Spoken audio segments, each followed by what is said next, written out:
Hi everybody, it's Mark C. Winters, and today I'd like to respond to an email that we received recently. So let me read it to you and kind of set the stage. She says, I'm a partner in a small business and I'm not an integrator or a visionary. She had scores of 66 and 65 on the assessments.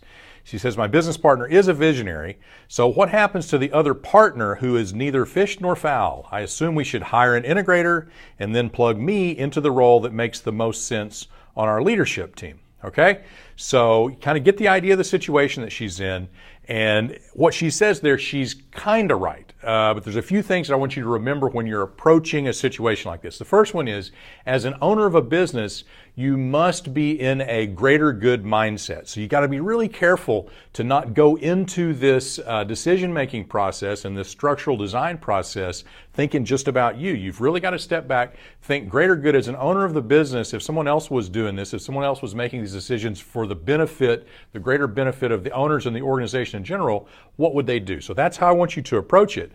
Second thing that kind of comes up in her email there is the scores that she mentions from the assessment. Remember, the assessments are not pass-fail. Okay, so we give you some strong guidelines around a score of 80 or higher. But remember, every business is different. So the needs that a specific business has, that one business has, is going to be different than another. So the level of intensity and pureness, if you will, of the visionary integrator, those needs are going to differ. The other thing that's really important is remember the two-piece puzzle.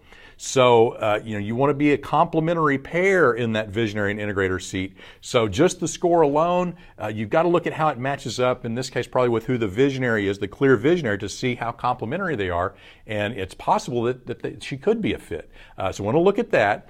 Now, once you've decided that, from a principal perspective, remember you're going to start first by designing the structure of the organization, visionary and integrator being part of that in the accountability chart.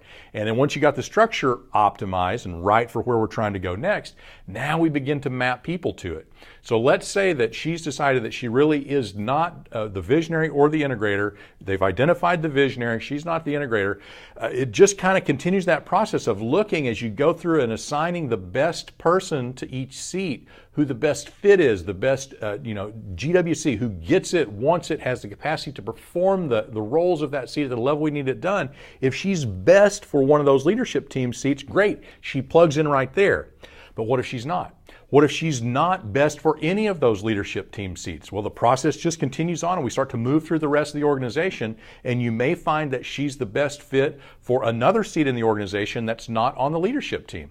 And if that's the case, that's fine too. That's okay. If that's the place that she can make the best contributions, where she really is the best person to contribute, then that's cool. She's going to get her needs met as an owner in the owner's box. And if you want a refresher, go back to my other video where we talked about the owner's box. We'll put a link in the show notes here so you can go check that out. But she's going to get her owner's needs met there.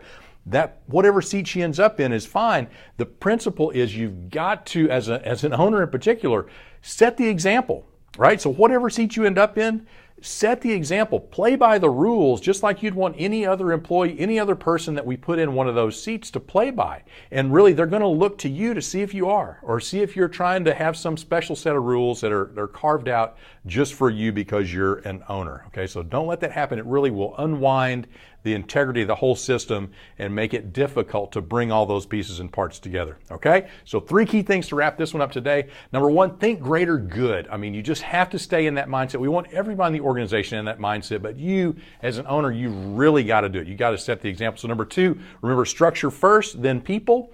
We're going to design the accountability chart to get us where we want to go next, and then we're going to map people to it, and whoever is the best fit for each seat, that's who's going to get the seat. And number 3, remember, set the example, play by those rules, and let other people follow your lead.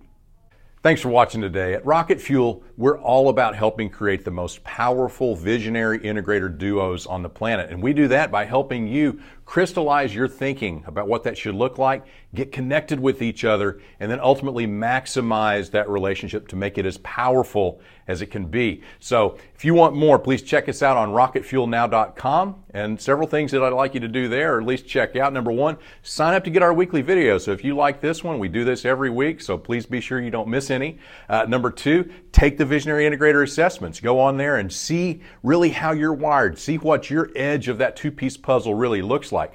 Number 3, join our private groups just for visionaries and integrators. A lot of really interesting, cool things going on inside there you don't want to miss out on. Number 4, check out the Integrator Mastery Forum. Did another video on that. Might be something good for you. Want to get on the waiting list and take advantage of that opportunity. And number 5, read Rocket Fuel. If you haven't read the book already, please go read that. That's where it all started. And if you liked it, we'd love to see a review from you out there. We really love hearing that kind of feedback. So thanks for watching.